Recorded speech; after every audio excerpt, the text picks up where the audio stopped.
Welcome to Readers of the Lost Art, with your presenter, Dr. Paul Anthony Taylor, a recovering academic. And the title of today's talk is Van Gogh's Boots Were Made for Talking, the background to mankind's lost souls. And with reference to that subtitle, I'd like you to keep this image in mind alongside the painting I'm about to show you, which are the keys, visual keys, or recurrent themes throughout the rest of the talk. So there's this photograph, and then there's this famous painting by Van Gogh himself. So if you could have a good look at it, embed it in your memory.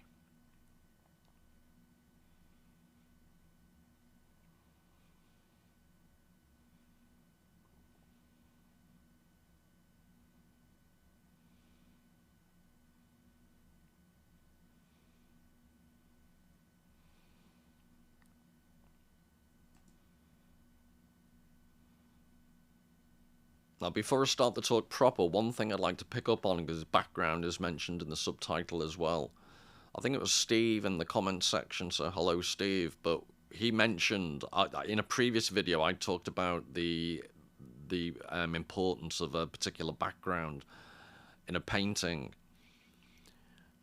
I think it was a different version, that there's different quality versions. I think in a previous talk about Van Gogh I showed this picture, and it wasn't, the brightness wasn't there. But anyway, I was talking about the background, and I was claiming that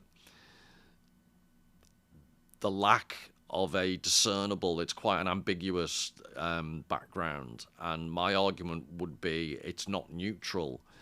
I often use the image of the girl with the pearl earring and the blackness behind her head, and I've discussed in other videos how the way in which her head has a slight tension, and the relationship of the girl with the pearl earrings head to the turban that's on her head, there's almost like a torque effect.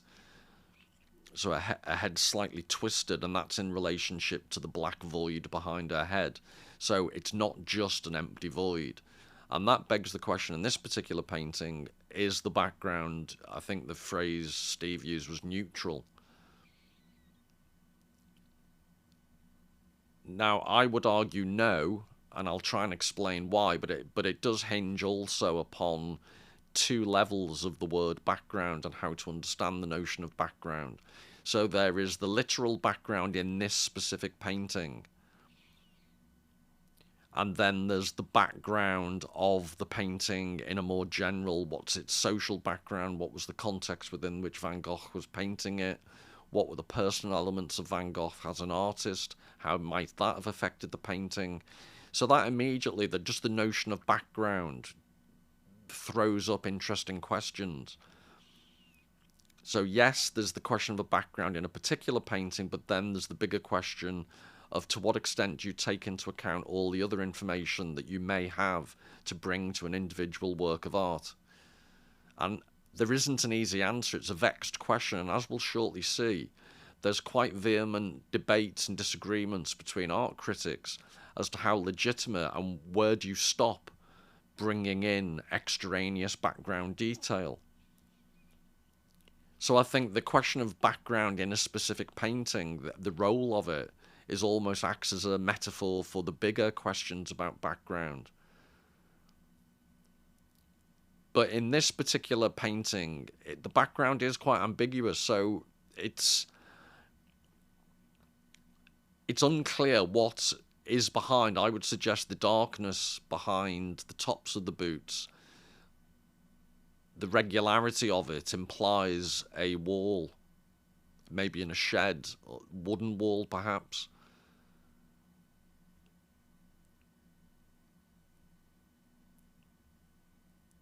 But if I say that partly because I can't envisage that colour of the floor being in a house.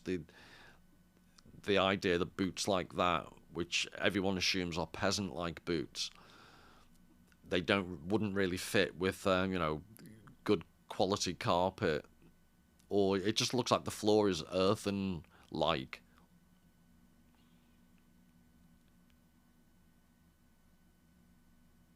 And then you've got the implication of, to the left, the shadow of the boots, or is that the colour of, what's the light source? Is it a fire? Is it, it's quite bright. It's all, I'd suggest, up for interpretation. But the lack of detailed background serves the practical purpose of focusing our attention on the actual boots. That is true. And I think that was Steve's point, that Van Gogh wanted a relatively neutral background just so you'd focus on the boots. But again, I'm not quite sure that is true.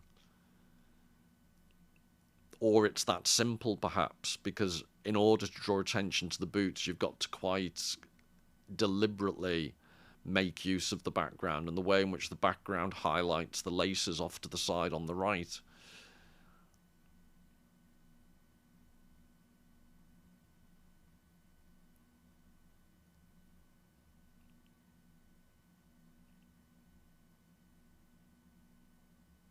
But anyway, we'll keep coming back to it. And one of the arguments for saying it's the ground is earthy would be it's the same pigmentation on the front of the boots.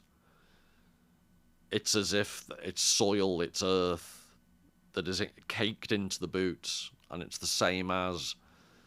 So you're either talking the boots are inside a shed or you're outside a shed, but it's definitely an earth. Well, I'm saying definite. Strikes me as it's an earth-like floor or surface we're looking at.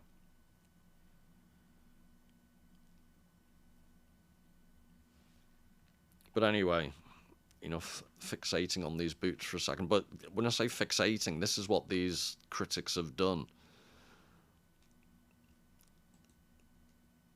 And just to give some, I'm using the word advisedly, background, one quote, because I like to start with some quotes, short quotes, is from Van Gogh himself, where he says in a letter to, I think it's his brother Theo, "Our goal is walking with God." So he's talking about life's purpose in general, but it does also relate to, he did walk throughout the countryside of his home in the present-day Netherlands, but also in various forms of exile in France. When I say exile, self-imposed exile. But he walked miles and miles and miles.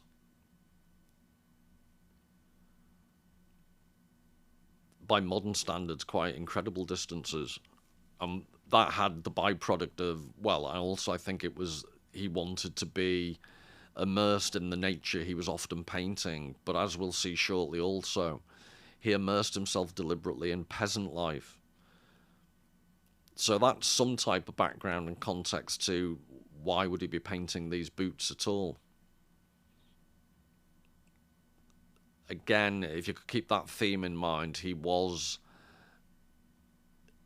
very interested in trying to recreate in some of his paintings the authenticity, or how he perceived peasant life to be an authentic form of existence.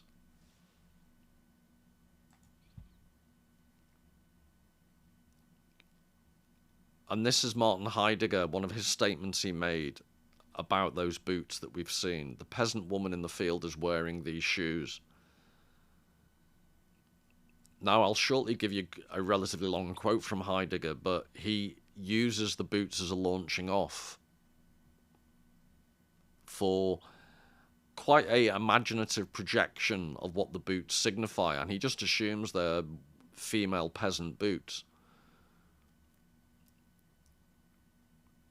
which is debatable. So in the next quotation here, this is Meyer Shapiro.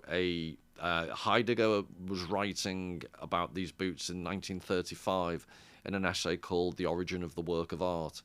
In 1968, Meir Shapiro wrote an essay that took issue with Heidegger's from a few decades before, and this is one of the phrases Shapiro says: extensions of his being, they image the qualities and conditions necessary for his health of mind.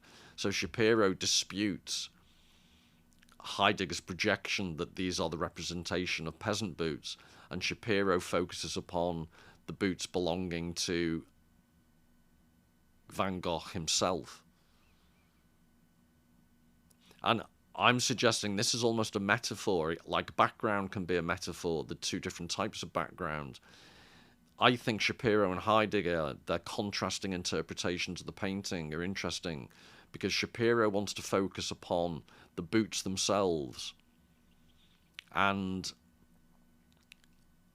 if not the boots themselves, what the boots may say about the artist's state of mind or the artist's motivation for painting. So that is one school of thought when it comes to art. You should focus on the subject in front of you, the piece of work, and perhaps also the motivation or the specifics of the artist who produced the work. And what Heidegger's interpretation, as we'll shortly see, does much more is use the artwork as a jumping off point for much more diverse and broad conceptualizations of the meaning and significance of the work of art. And I'm not going to offer any answers, because I'd suggest this contrast between the two approaches, and I'll quote Staborinksi, who I've discussed in a previous video, but Staborinski makes a virtue out of this conflict between focusing on the specifics of the work of art and looking at the broader context. For Staborinski, there's no escape, that this is the constant push and pull. Staborinski seems to be saying it's wrong to focus exclusively on just the work of art, because works of art have broader meanings. You can't escape that. But then there is the risk that if you just focus on the broader meanings, you do lose focus on the work of art itself. It's this constant merry-go-round that can't be avoided. It's an inherent feature of works of art. And I just think there's A, because it's about footwear, and B, because it actually does relate to focusing upon the specific as compared to the general. I thought the following quotation might be quite vaguely amusing. My dark sense of humour, I find it wryly amusing. There is no more unfortunate creature under the sun than a fetishist who yearns for a woman's shoe and has to settle for the whole woman.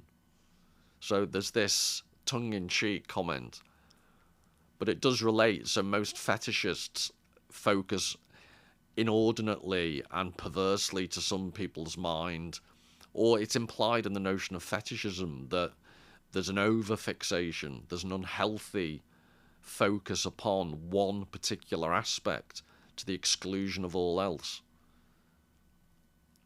So without accusing, I was going to say, sorry Steve, without accusing Steve or anybody else who would argue we need to focus upon the specifics of a work of art, there is this implied danger that you can over-fixate and over-focus. And likewise, I totally understand that if you just witter on endlessly about the concatenation of links you can make, the resonances, all the things that an artwork can throw up, then it also risks just completely diluting the specific work of art. But as an example of what can be read into just those boots, this is a quite a detailed quotation from Heidegger's The Origin of the Work of Art essay, and specifically he's talking about Van Gogh's painting of the boots. So I'll read from the top. From the dark opening of the worn insides of the shoes, the toilsome tread of the worker stirs forth. In the stiffly rugged heaviness of the shoes, there is the accumulated tenacity of her slow trudge through the far-spreading and ever-uniform furrows of the field swept by a raw wind. On the leather lie the dampness and richness of the soil. Under the soles slides the loneliness of the field path as evening falls. In the shoes vibrates the silent call of the earth, its quiet gift of the ripening grain, and its unexplained self-refusal in the fallow desolation of the wintry field. This equipment is pervaded by uncomplaining anxiety as to the certainty of bread, the wordless joy of having once more withstood want, the trembling before the impending childbed, and shivering at the surrounding menace of death. This equipment belongs to the earth, and it is protected in the world of the peasant woman. From out of this protected belonging, the equipment itself rises to its resting within itself. Now, without more context about Heidegger, you might be slightly bewildered as to why and how he could read so much into a relatively simple painting of a pair of boots. And I'd say two things to that. One is Heidegger had his own philosophical project, one aspect of which he mentions the concept of equipment. For Heidegger, he had notion, I won't go into all the philosophical depth of it because it just distracts us from the main issue, but he had this notion of present at hand and ready at hand. He had this idea of something like a pair of boots would be an integral part of the peasant's lifestyle, and they'd only really notice it would innately be part of them interacting with the world around them. And objects like that have an equipment-like aspect to them that we don't really notice them. They're part of our everyday experience. We only notice them when something goes wrong with them. So his idea that he develops in his philosophy is the extent to which we interact with objects in a very natural way sometimes, almost like a second skin. And it's only in unusual circumstances that their status as individual mere objects strikes us in a different way. And he uses this as a jumping off point for thinking about how we relate to the world around us. So it's very complicated, and I haven't done it justice. This idea of things being like equipment. But one of the why you might think, well, why is equipment important? Why are boots important? I think one of the important aspects is more and more modern technology isn't like this directly experienced form of equipment. Lots of modern technology is premised upon helping us withdraw from contact with reality, rather than a pair of boots that actually helps us trudge through actual, as being described, trudge through actual fields. The dampness and richness, on the leather lie the dampness and richness of the soil. So under the sole slides the loneliness of the field path as evening falls. So it's all about, you may see it as an over projection, but it's all about how the shoes or the boots are completely inundated and immured in the world around them, the peasant world.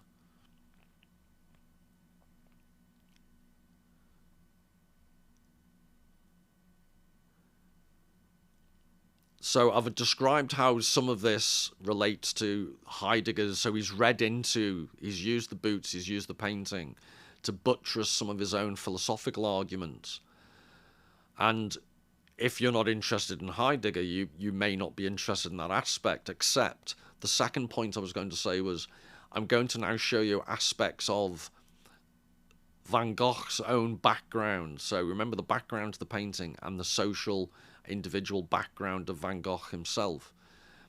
And there is an element of what Heidegger's saying here that could legitimately be applied to Van Gogh. And I'll show you an immediate example of this.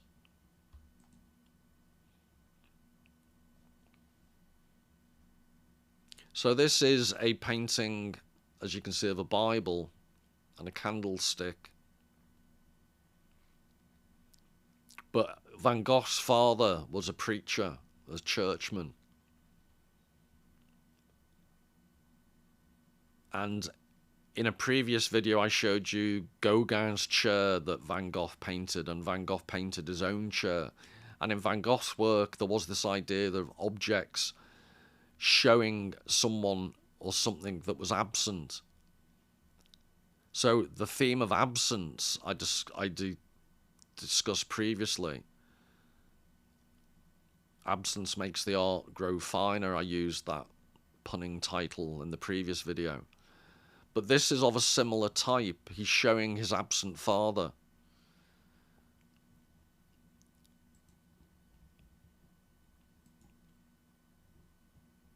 And you can just make out the title of the yellow book is it's Émile Zola, La joie de vivre, the joy of life.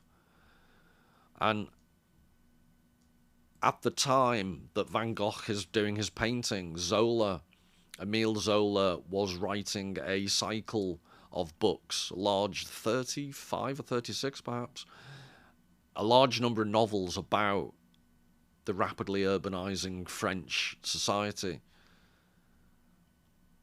And also things like was it Germinal, the miners in the countryside. So that's in Van Gogh's time, that's a contemporary novel, and you can make out the title and the author. The Bible, which obviously is a Bible, notice how you can't make out any of the writing. And the candle isn't lit. So I don't think it's too far of a reach to be saying the message of the painting for Van Gogh is it refers to his absent father, but it's also something of a social commentary. There's the darkness of the background, and there's the background of, so the darkness of the actual background, the literal background of this painting, and the metaphorical darkness of not being able to see the actual text of the Bible, but being able to see the text of a more contemporary book. So there's a social commentary. The social background to this painting is Van Gogh's sense that religion is losing its importance.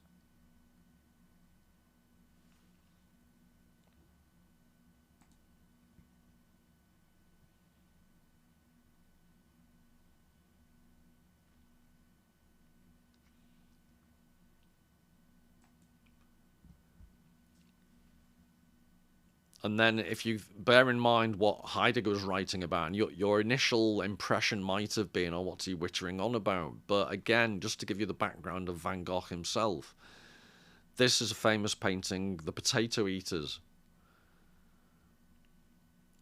So obviously, poor peasants, and they're drinking what looks like very thick coffee, or perhaps tea, that's obviously been stewing on a stovetop. And this was part of Van Gogh's avowed intent. He wanted to capture the authenticity of peasant people. So his painting of the boots are of a part of this thematic approach that he had. So what I'm suggesting is immediately, if you know something about the background and context of Van Gogh, that affects how you then look at those boots. And you can't, once you know it about Van Gogh, you can't not know it anymore. I don't see why you should exclude yourself from thinking about it. And again, this is the perennial question. Is it good? Do you allow yourself to be influenced by background knowledge of an artist, or does that subtract from the spontaneity of your response to individual pieces of art by a particular artist? And as we'll shortly see, Staborinski's arguing, well, maybe there's a sweet spot where you can enjoy the art for what it is, but also have added layers of meaning that also contribute to your understanding of specific pieces of art.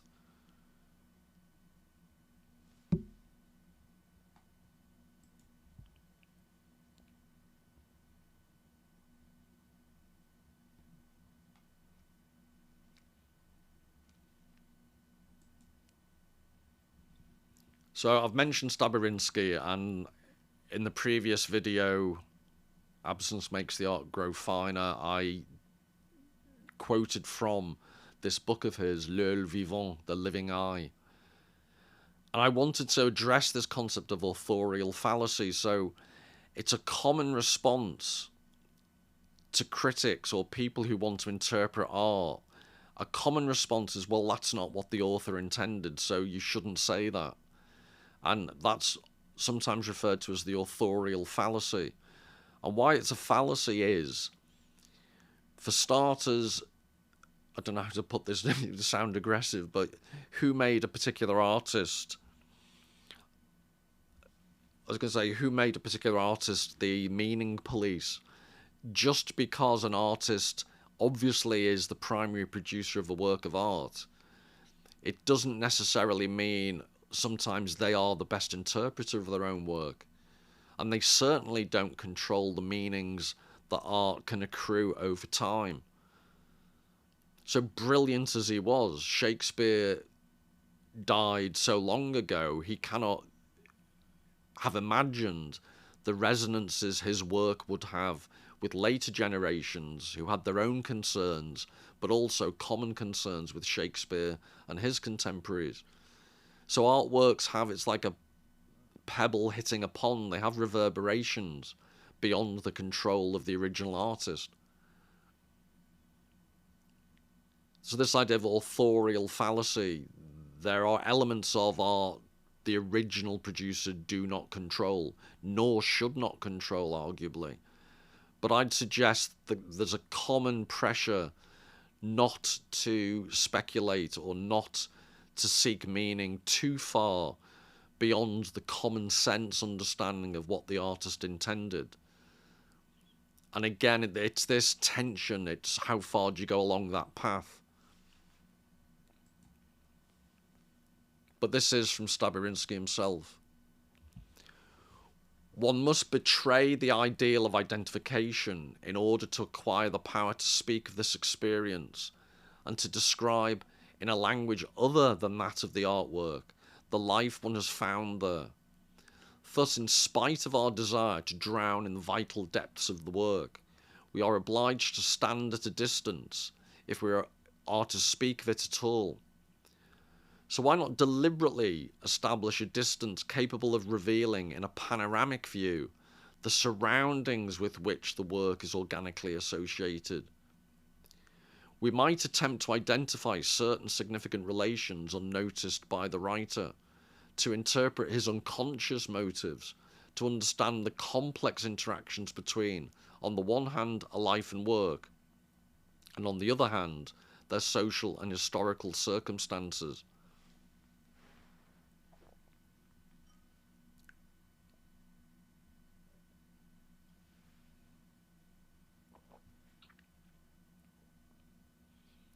So I think Staborinski's put in a much more beautiful way than my clumsy attempt. In spite of our desire to drown in the vital depths of the work. So that would be complete immersion, art for art's sake, artwork for artwork's sake, this specific piece of art in front of you, you lose yourself in it. And that is an element. You look at a Rothko, you look at Monet's Water Lilies, you can lose yourself in the specific experience of that particular piece of art. But Staborinski is also advocating for the contrasting. Why not deliberately establish a distance capable of revealing in a panoramic view the surroundings with which the work is organically associated? You know, artworks don't exist in and of themselves. They're part of a bigger world. So I've made that, I'm citing Staborinski to argue that, and I'll refer later to the concept of it as the panoramic viewpoint.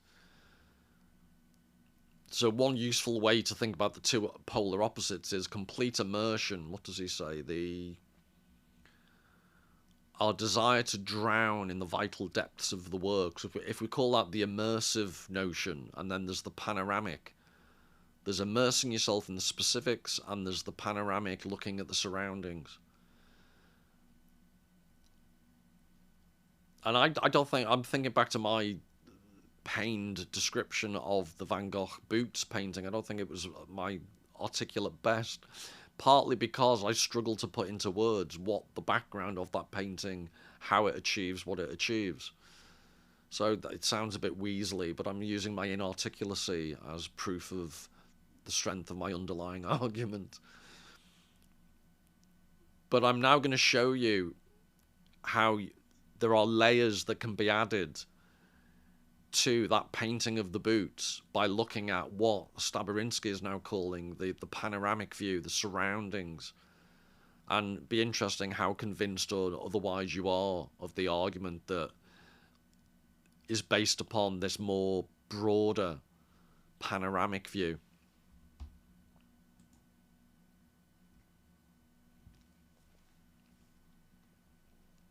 So this is, as you can see, a painting by Jean-Francois Millet. So if you have a good look at that, called The Sower.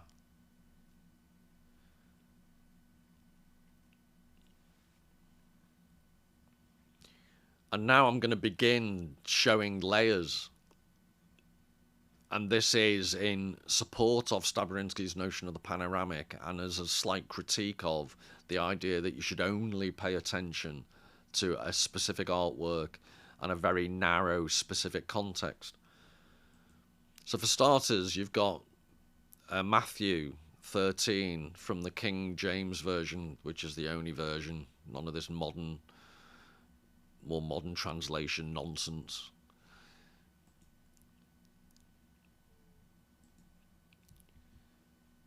And when he sowed, some seeds fell by the wayside, and the fowls came and devoured them up. Some fell upon stony places where they had not much earth, and forthwith they sprung up, because they had no deepness of earth. And when the sun was up, they were scorched, and because they had no root, they withered away. And some fell among thorns, and the thorns sprung up and choked them. But other fell into good ground and brought forth fruit, some 100-fold, some 60-fold, some 30-fold. Who hath ears to hear, let him hear.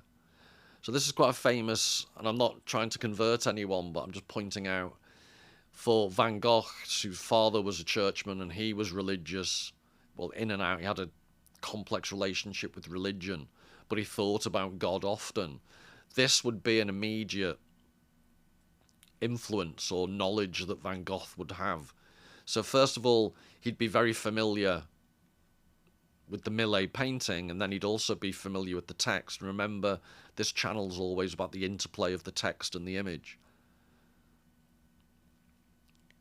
So having given that background, I emphasize the word background, of the Millet and the Bible quotation, you've then got Van Gogh's own rendition of that painting.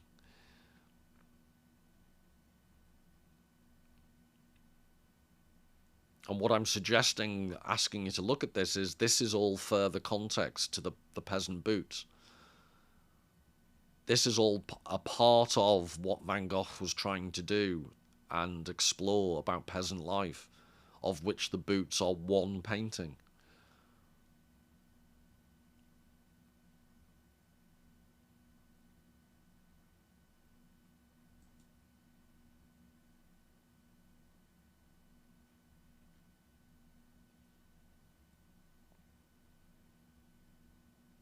And then I don't mean to bias you, but this is one of my all-time favourite Van Gogh paintings.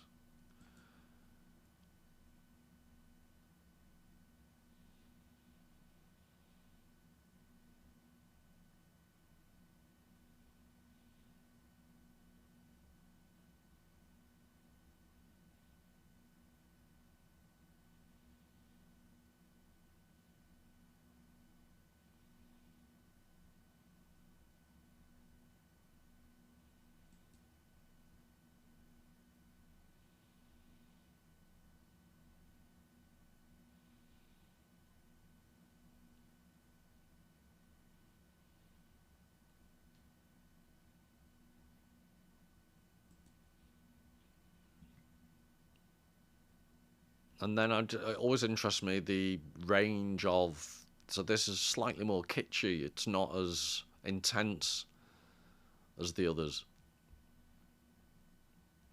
But having said that, he gets the texture of the earth plays a bigger role in this particular painting.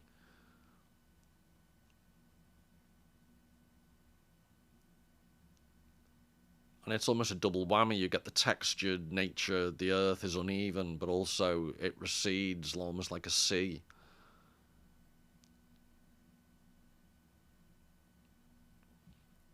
So the person, the sower, is a smaller part of the actual landscape itself.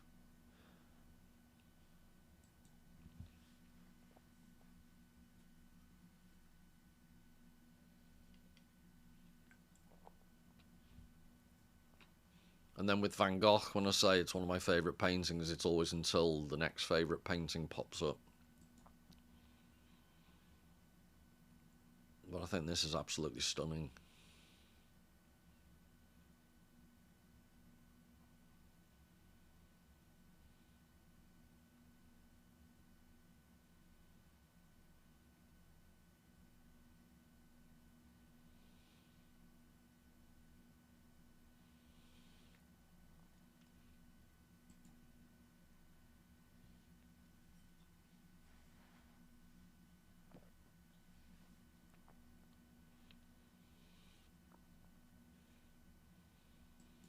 And then another one of his incredibly intense ones.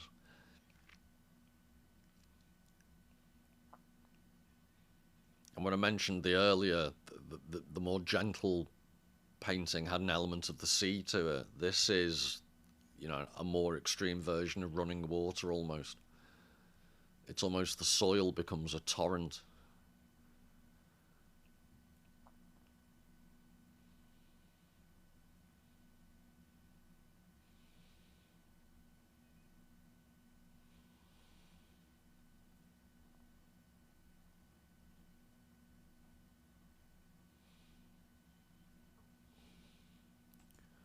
And then you can see in the title the reference to the background and the chimneys, and I think that's an understated part of this, is the encroachment of into the peasant life of industrialization, the modern way of life.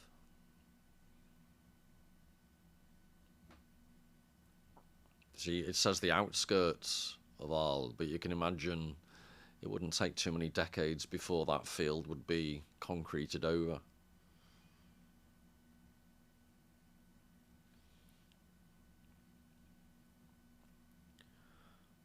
And then up until now, Van Gogh was incredibly sympathetic towards the peasant lifestyle, and he came from a Christian point of view. But what adds a dark tension to all this, and it's true even of the early quotation from Heidegger, and I didn't want to get into the because it will come up in a second and later on in the talk, but Heidegger had associations, was a member of the Nazi Party in the 1930s. His defense was he was rector of Freiburg University and he was trying to protect the university. But there's a long-running dispute and controversy around Heidegger, to the extent should you engage with his philosophy given the darkness of some of his personal ideas. And one, I won't go into the ins and outs because I am addressing the issue in a more slightly tangential way as the talk progresses.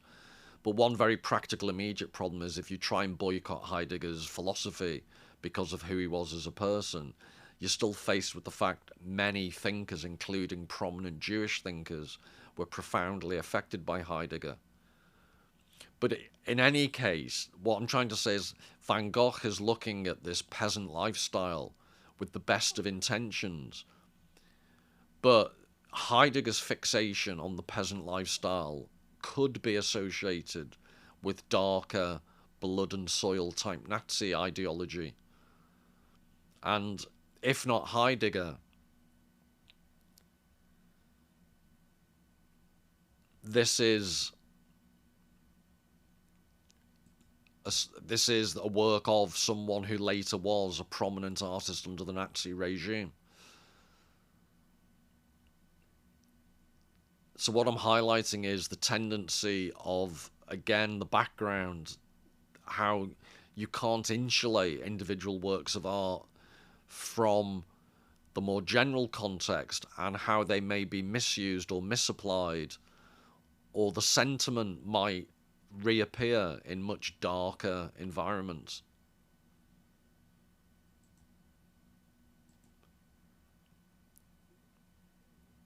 I'm just focusing on clog stroke boots here to show you the way they're depicted is very similar to the way Heidegger was describing, laced with soil.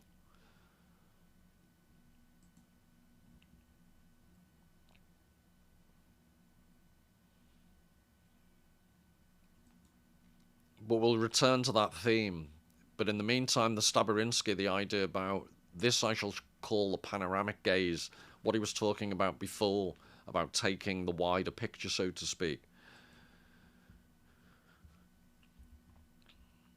The eye wishes to lose none of the patterns revealed by distance. In this expanded field of view, the work is of course the primary focus, but it is not the only object that commands attention. It is defined by other nearby objects and makes sense only in relation to its context. There's the rub. The context is so vast, the number of relations so large, that vision succumbs to a secret despair. The whole picture consists of so many elements that the single gaze can never gather them all in. As the gaze expands to embrace more and more correlative facts in the social world or the author's life, the work vanishes. Again, that's what I was more clumsily saying earlier, this constant tension between taking the panoramic view but losing the specificity of the actual artwork. And that's what Staborinski is saying is the risk. But I was interested, I've highlighted there, and I've emboldened, and makes sense only in relation to its context. In a previous video when I looked at Iain McGilchrist's work, and in an interview he did with the journalist Hannah Gall, McGilchrist emphasised constantly, things only have meaning within context. And it is a recurrent theme in McGilchrist, the idea that our culture, exacerbated by reliance upon screen technologies, has an overwhelming tendency to insist upon the specificity of a particular image without allowing a full contemplative appreciation of the broader context. So it's not just a narrow aesthetic disagreement. I think actually it points to wider social trends. Our society privileges the specific over the more general. And McGilchrist argues this is, in the round, not a good thing.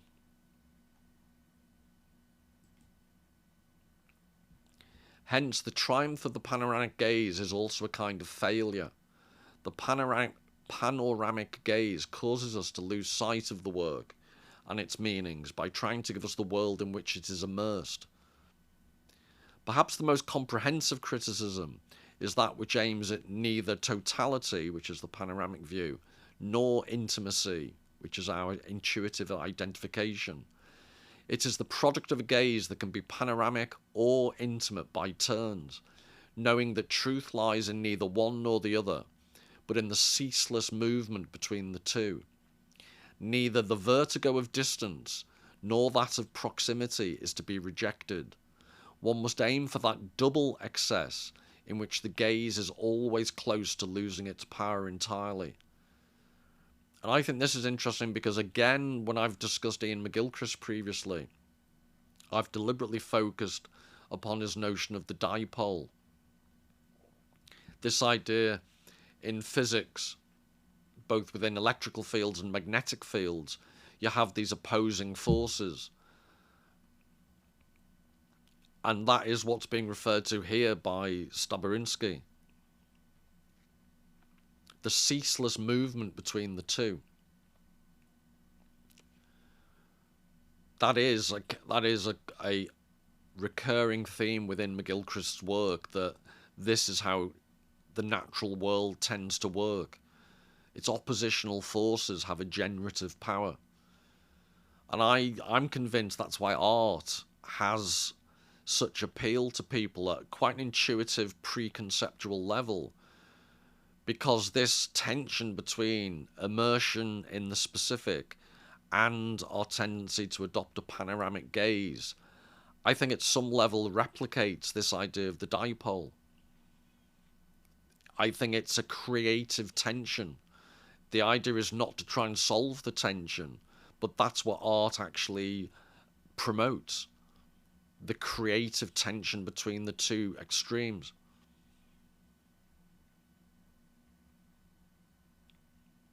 So Staborinski is saying one must aim for that double excess in which the gaze is always close to losing its power entirely. I think I referred to it earlier as the notion of a sweet spot.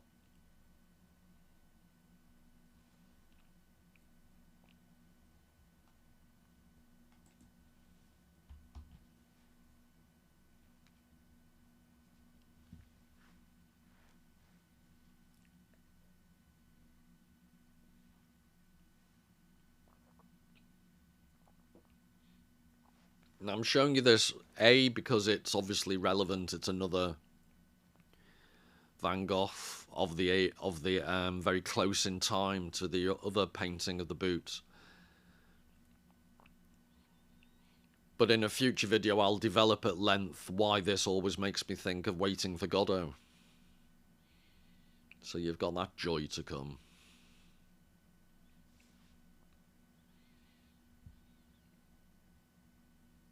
But that just shows you how far out, without risk turning into a Heidegger, the way in which I think there's legitimate arguments to link these boots to Waiting for Godo.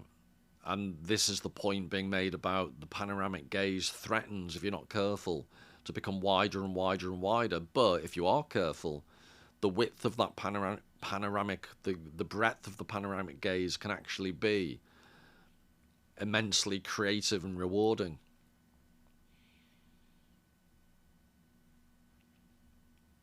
I'm just repeating myself endlessly, but it is this creative tension. It's the ceaseless movement between the two, the immersive and the panoramic.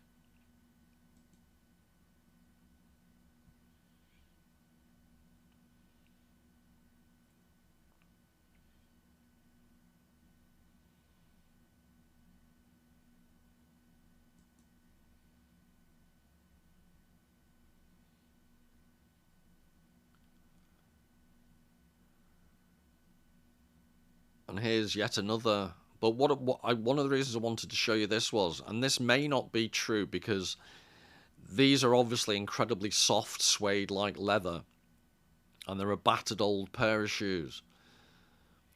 But it reminded me, if you go back, or when you look at the end, I'll re-show the original boot painting. The mischievous part of me wonders whether the original boot painting, whether they are two left boots. And I haven't made my mind up, and I might just be going on a wild goose chase, but I just think it's I wonder whether Van Gogh is having a laugh at our expense or whether he's being slightly mischievous. These might be two left shoes, but it's more difficult to tell because especially the one on the left as we're looking at it is obviously just a very crumpled shoe anyway. But the boots are made of more rigid leather, and I'm not quite sure they're not two left ones, but anyway, that's me and my little personal fixation.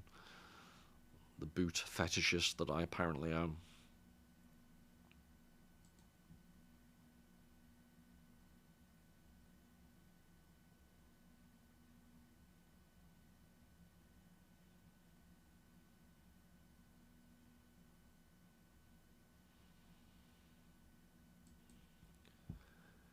And then, so, I always like to emphasize throughout the channel the relationship between reading and visual images. So this is Staborinski again. And what about reading? What about the critical gaze?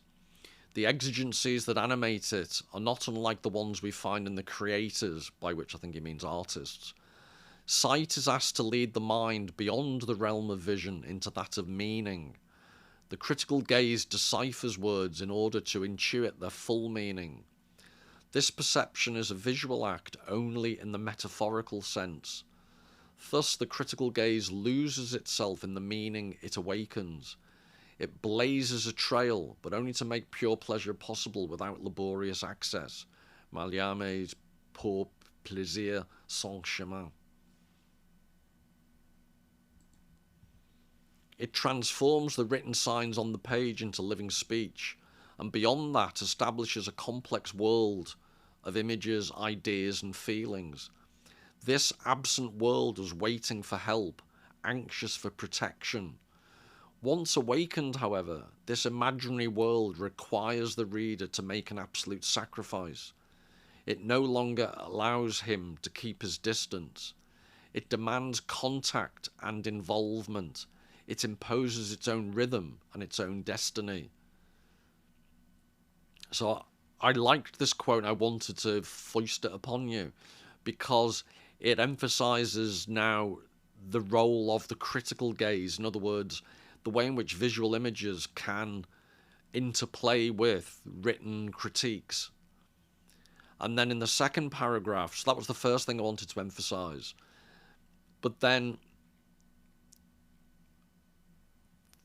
it's almost like Staborinski is expanding upon the concept of immersion, but implying that the immersive experience of art also draws upon the panoramic, because the panoramic in turn draws upon the critical gaze, which involves reading and meaning.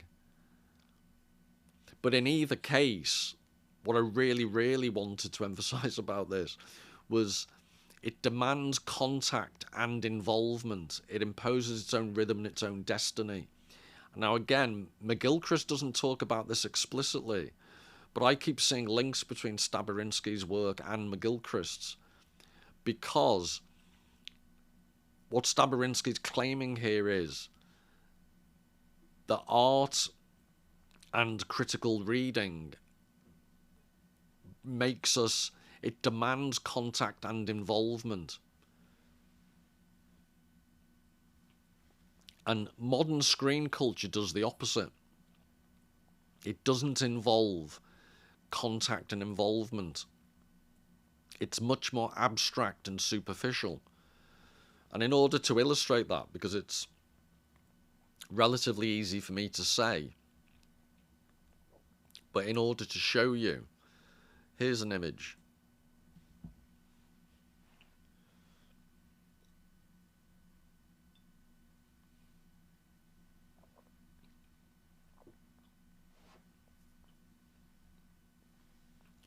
So this is Andy Warhol's Diamond Dust shoes. And I'm suggesting this is the diametric. I'm not blaming Warhol. I think he was a very clever commentator upon what was happening in modern society. But this is the diametric opposite to Van Gogh's boots. And this is written about by a guy called Frederick Jameson. I think it was a book called The Cultural Logic of Late Capitalism.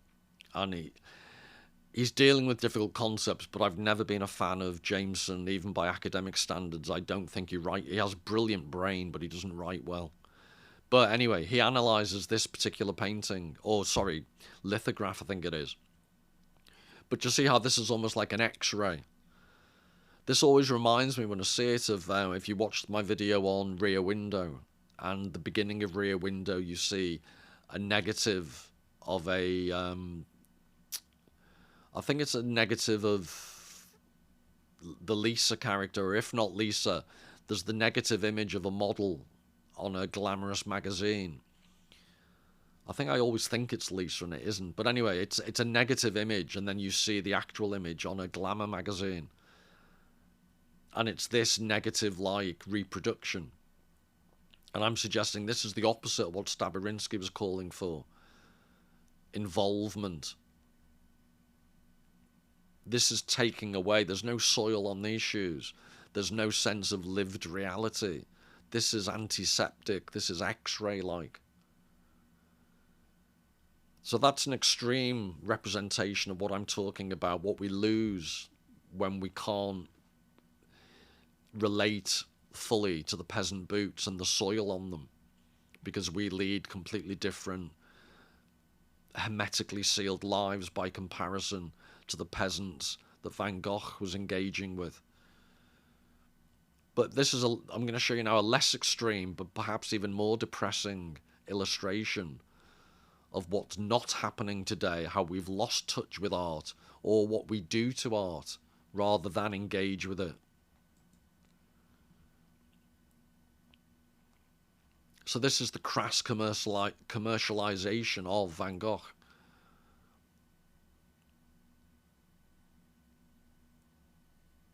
And notice the way in which the photograph to market these boots has been posed. On a tree stump with a rural countryside type wall behind. It's the exact opposite of what Van Gogh was trying to do by artistically represent the countryside and the people who lived in it.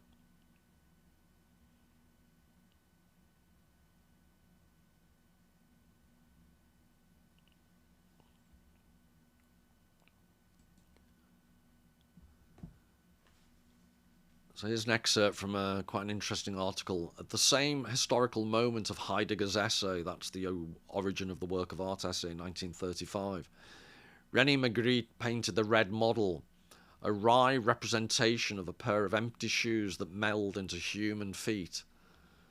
The painting itself has since been pirated by the advertising industry as a model for an entirely different affair of the foot, and in a different way. You've just seen the advertising industry do something else. The following year, Walker Evans borrowed the work shoes of a tenant farmer named Floyd Burroughs, photographing them idle and solitary on dry earth in the intense heat of an Alabama summer. The resulting image was a single frame in the protracted documentation of the bare world of southern sharecroppers that Evans undertook with the writer James Agee. And these are what he was talking about. So I'm just providing yet more context, yet more background to remember the original Van Gogh boot painting.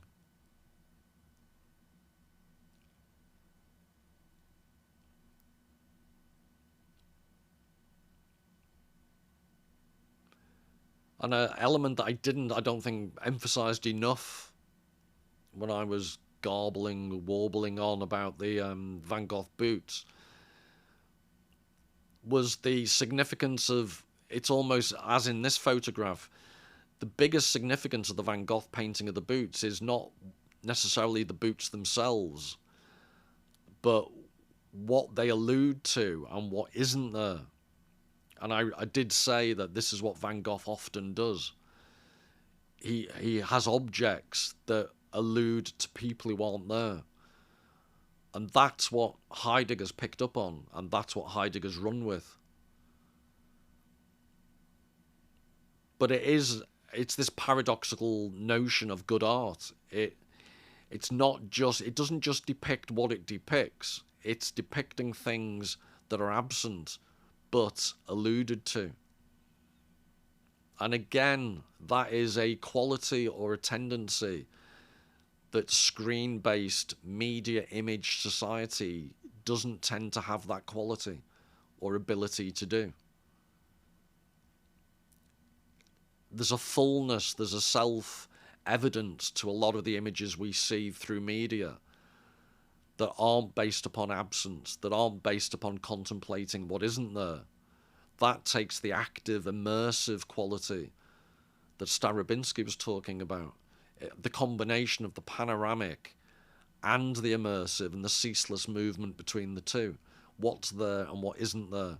What's there in front of your eyes and what isn't there but can be provided by a more panoramic contextual understanding, by understanding the meaning of the critical gaze and all the background information that you've availed yourself of.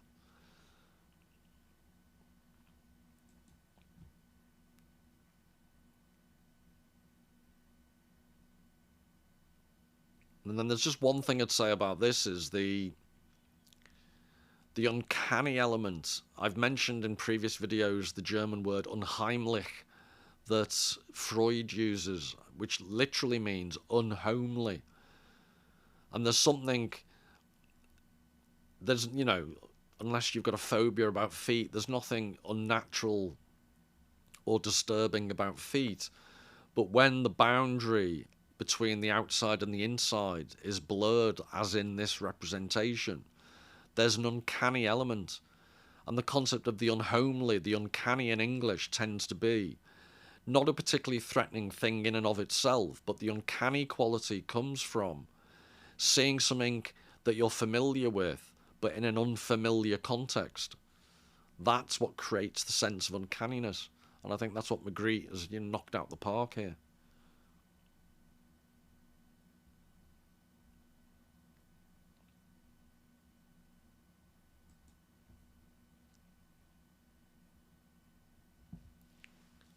So to start summing up, this is again Staborinski. Often it is better to forget oneself and make room for surprise.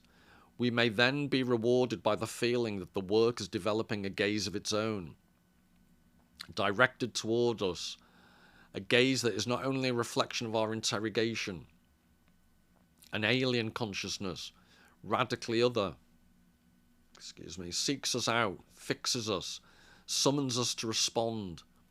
We feel exposed by its probing. The work interrogates us.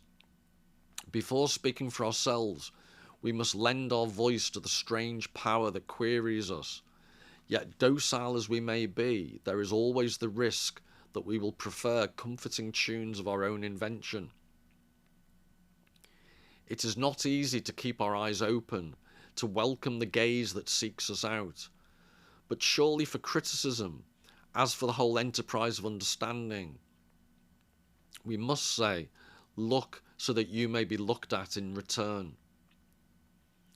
And that reminds me, again, the Rear Window video that I did, when you see Thorwald's cigar, glowing embers looking back at Scotty.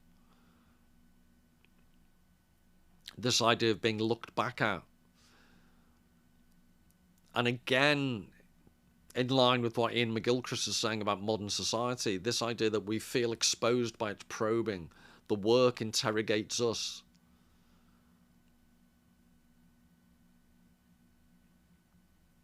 So arguably, modern media society, we're constantly looking at things, but they're not the type of images that look back and question us.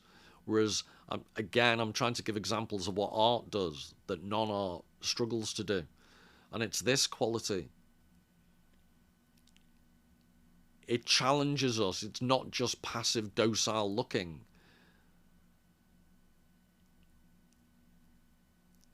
But that's what the docility comes. Yet, docile as we may be, there is always the risk that we will prefer comforting tunes of our own invention. That sums up modern culture industry. It's not challenging. It doesn't probe and expose us. It's comfortable. We watch it glibly. We watch it passively. So Staborinski's little manifesto is look so that you may be looked at in return. And I'll give you examples again from Van Gogh and some more disturbing examples just to illustrate this point.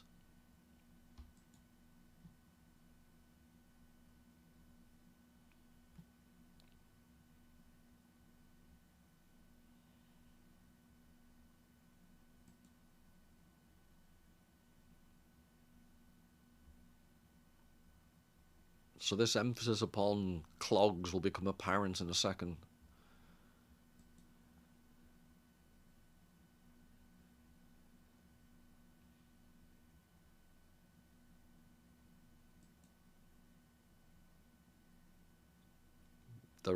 Both of them are, and the next one are all Van Gogh.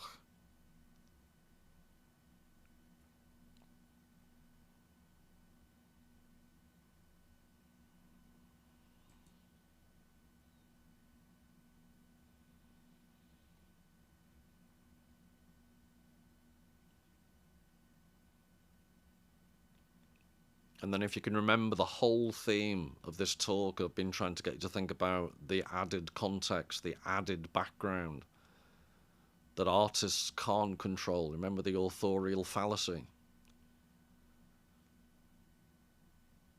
And for obvious reasons, I won't try and say a lot over the next few images. I think they speak for themselves, but just to show you the depth and background, how it can lead in unexpected and quite traumatic directions.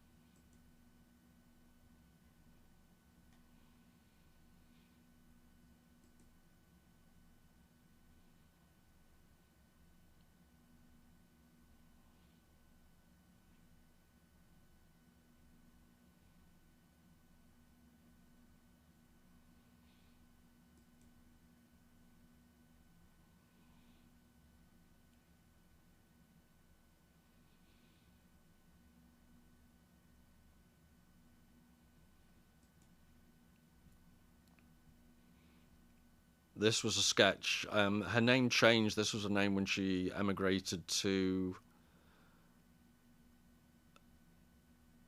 I think, America. Forgive me if I've got that wrong. But she was a child, and she escaped. She's a Jewish girl who escaped to Serbia, modern day Serbia. And this was the picture she drew of her mother's shoes whilst hiding from the Nazis, whilst in captivity between 42 and 44. Sorry, in hiding, not in captivity.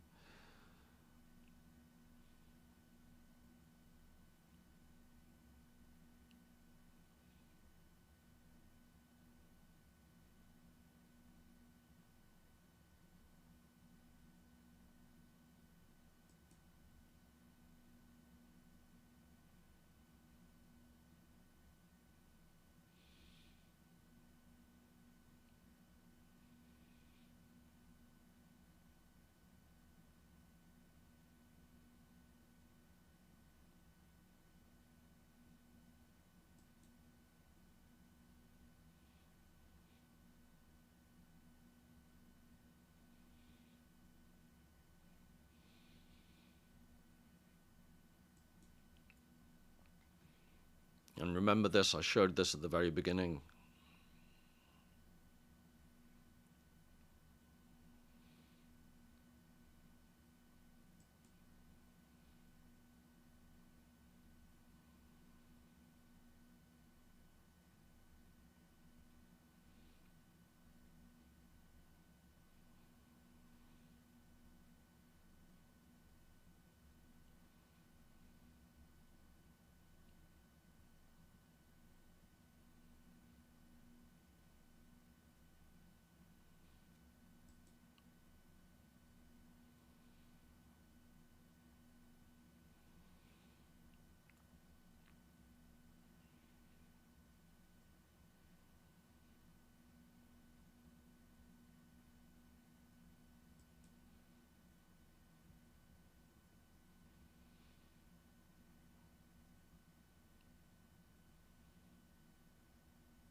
But to bring everything round in a big circle and also to end on a hopefully more upbeat note, I find this is what I said earlier on about a pebble hitting a pond surface and the ripples of meaning that can flow out from one particular artwork, and why I strongly believe you should never fixate or overemphasize the specificity of a unique piece of art. Yes, immerse yourself in it, but be receptive, let it probe you, let it test you. Because I don't know for a fact, but I am guessing photographs, as I've just shown you, that have been posed like this in the previous one, are obviously redolent of Van Gogh's original painting of a pair of boots. Who would have thought that over the decades it would have that much continued resonance? But on a happier note, these boots relate to boots given to a refugee who escaped the camps in 1945 by the Red Cross.